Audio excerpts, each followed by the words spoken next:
Spring has sprung. It is definitely here, and things are beginning to melt. Remember this from a couple videos ago? Look at that path to the outhouse now. Everything is starting to melt finally, but there is still a lot of snow left to melt. I mean, if you look over my shoulder, there are just mountains and mountains of snow still to go. It'll be a while, but they plowed the road earlier this week, and that just made it a big slushy mess, a big muddy mess. The dirt road that I live on is silty, to be honest. And so it meant traversing it was rather difficult.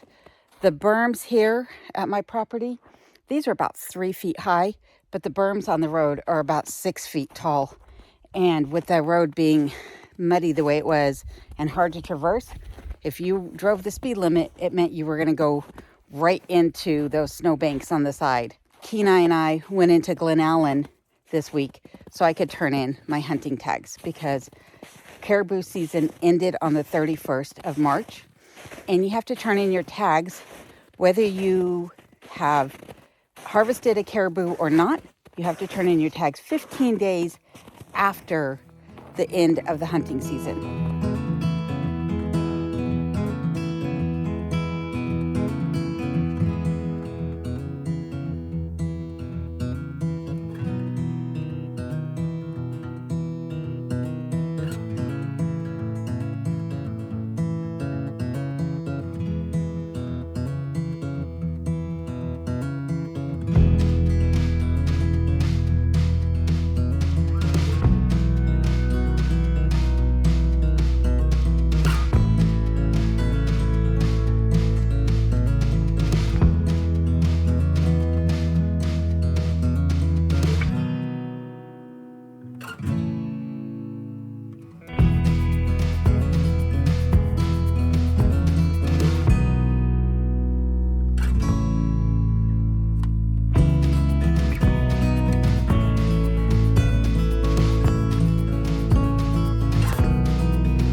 Hi, I need to turn in my tags. Awesome, thank you. You're welcome. Did you want to say anything on it? Like if you went out, fill it out kind of, they like to track these things even if you didn't get something. Did you use like how many days?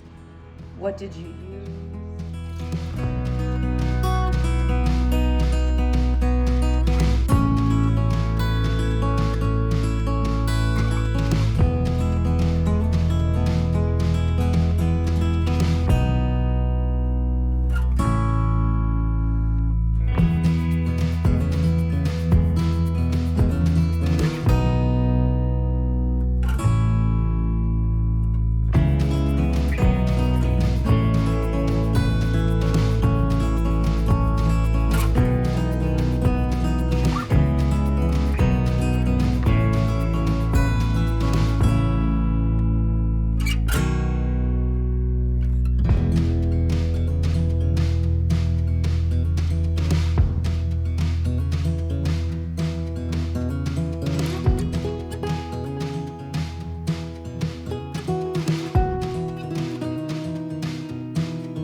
But now that we're back home, I need to get ready to process my vegetables so that I can store them over the summer months without having to run back into the store to get more.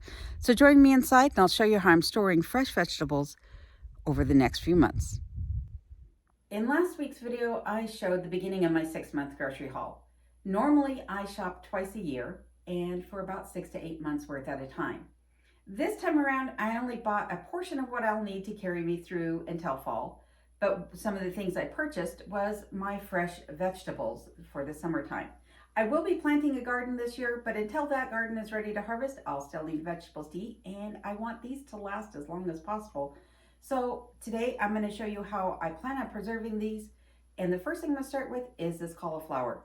This cauliflower actually has some black spotting on it. I have yet to find a head of cauliflower in the state of Alaska that doesn't have this. But I'm going to go ahead and start by cutting those pieces off, and then I'm going to chop this up, and I'm going to begin by blanching this cauliflower.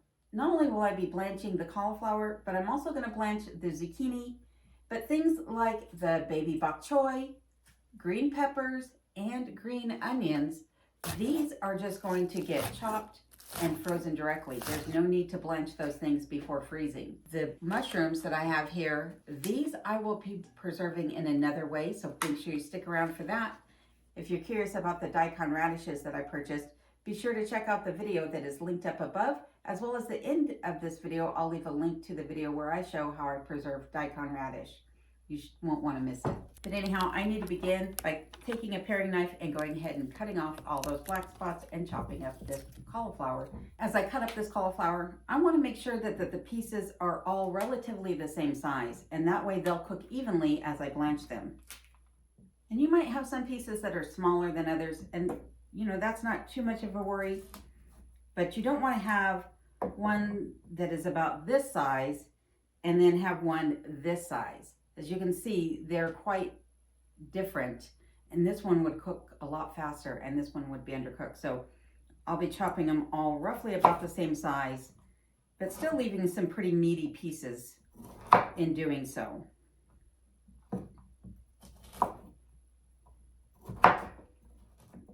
I know a lot of people don't actually prefer the stems on their broccoli or their cauliflower. I personally do like the stems, and so I'm not going to be cutting the majority of the stems off as I process these florets. All right, I'm going to go ahead and get some water boiling, and then we'll begin by blanching.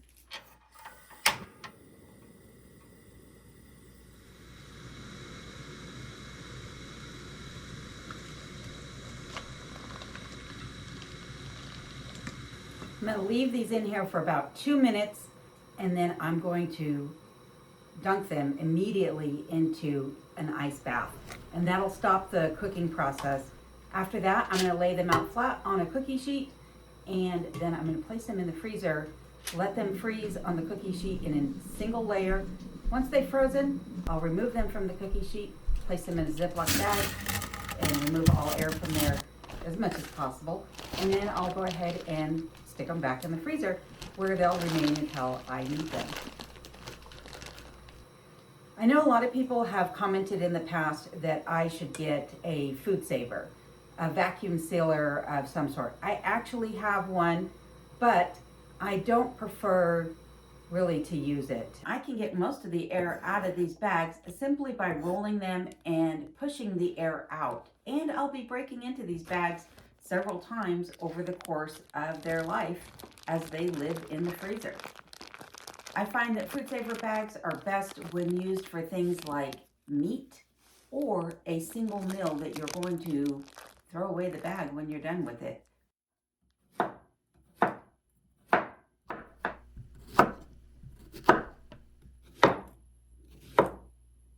When it comes to zucchini, I'm going to process it much in the same way that I did the cauliflower. I'm going to blanch it in some boiling water, meaning I'm going to cook it in some boiling water for 2 minutes, and then I'm going to dunk it into an ice bath, drain it, and put it on a parchment-lined baking tray and put that in the freezer until it's frozen. Half of that I'm going to just refreeze in Ziploc bags. The other half I'm going to go ahead and dredge in an egg wash and then in some cornmeal and refreeze them on the parchment paper.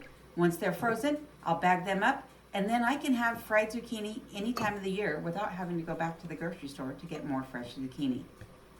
I already have some zucchini in the freezer that has been shredded, and that I will be using to make zucchini bread or even possibly a carrot cake in the near future. And don't worry, if I make any of those, I'll be sure to bring you along for all of that as well. All right, I'm gonna go ahead and put these in the freezer, and when I come back, we're going to process the mushrooms.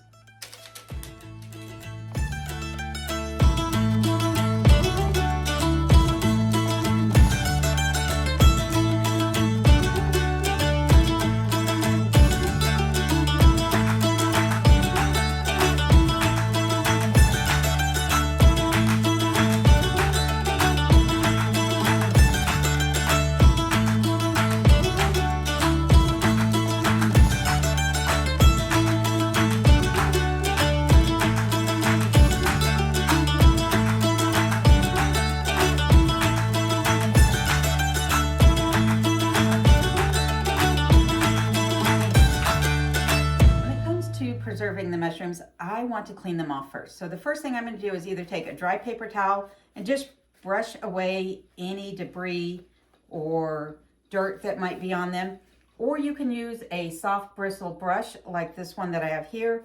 This is one that I use specifically for cleaning mushrooms and or potatoes. And once you've brushed them off and you have them all cleaned, I'm just going to set this aside for now. Then you're just simply going to go ahead and slice them, or in my case, I'm going to go ahead and slice them into about 1/4 inch thick slices. And these I will saute in butter. I don't ever soak my mushrooms in water to wash them, because otherwise they just wind up taking on all that water. And especially if I'm going to be sauteing them. It'd be one thing if I was going to potentially stew them or put them into a broth or a soup, but these I'm all going to saute in butter, and then I'm going to freeze them into Ziploc bags, and that way I can use them for things like stroganoff or pizza or things like that. So I'm going to get back to cleaning these, and then I'll follow up with you in a moment.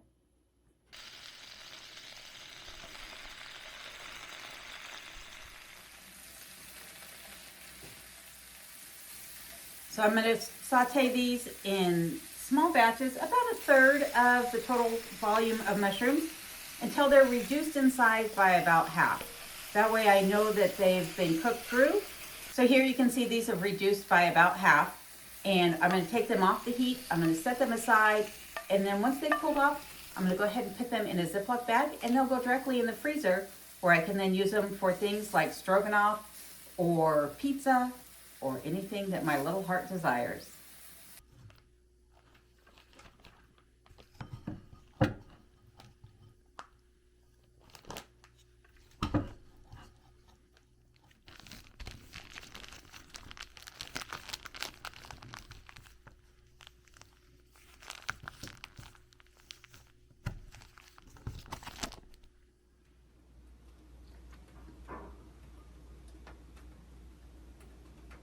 I'll also be dehydrating some of the mushrooms over the wood stove. As you can see, they're raised up about 8 inches above the wood stove itself. And I will just keep the wood stove on at a medium to a medium low temperature. I have one of the Eco fans set behind the tray here, and that will allow some air circulation also to help dry out these mushrooms. Now I did set the thickest cut mushrooms closest to the chimney because it'll be the hottest, but I will be making sure that I rotate these throughout the day so that they don't burn or that they don't truly cook, because what I'm really just trying to do is dry them out, not cook them. It's been about 2 hours now, and the mushrooms have reduced in size by about half. They now have the fill or the texture of closed cell foam or cardboard, but as you can see, they're not quite dry. They do have a little bit of give to them, and so I will be putting these back on top of the wood stove and letting them finish. What I'm doing is about once an hour, I'm coming down and flipping these over, and then I'm also at this point now, because it's been a couple of hours, I'm going to rotate the tray 180 degrees so that the ones that have been furthest away from the warmest part of the chimney will be closer, and that will allow those to dry out. For comparison, this is the one that I just pulled off the stove, and this is one that I had dehydrated previously And you can see the difference between the two of them. So I need these to finish cooking, and when they're done, I will go ahead and store them in a glass jar, much like this, and then I will save them until they're ready for use. When Kenai and I left the Department of Wildlife in Glen Allen, we stopped at the post office and I received this infrared Teslong monocular from an anonymous viewer. I appreciate this gift because this will allow me to see if I have any heat loss in the roof line before I put the ceiling up, and also it'll allow me to see out into the woods and see if there's anything moving out there in the trees that I might not otherwise see. The nice thing about this monocular is that it allows me to zoom in. It allows me to change the view. I can go from an infrared look to a night vision to a grayscale vision, and I can also take photos of what I'm seeing with this monocular. So thank you to the viewer who sent this to me. I do greatly appreciate this, and I do respect your wishes to remain anonymous. I also want to let everybody know that I have recently signed up to become an Amazon affiliate, meaning that I can now provide links in the description of each one of my videos for some of the things that you might see in my videos, such as some of the items that were used in today's video for cooking purposes, the camera gear that I'm using, or even the gifts that I have received. So if you're interested in purchasing one yourself, you can just click on that link and do so through Amazon. I will receive a small commission from qualified purchases, but it is at no additional cost to you. So just realize that I'm not making much money on it, but it is just another way that I can help to fund this channel and also my life here in remote Alaska. In addition to saying thank you to the viewer who sent me this, I would also like to say thank you to each and every one of you for watching today's video. Please remember to give this video a thumbs up and stick around because I have some outtakes for you and the links to some additional videos at the very end of this one. Thanks again for watching. Please stay safe, and I hope you have a happy spring. I need a counterbalance.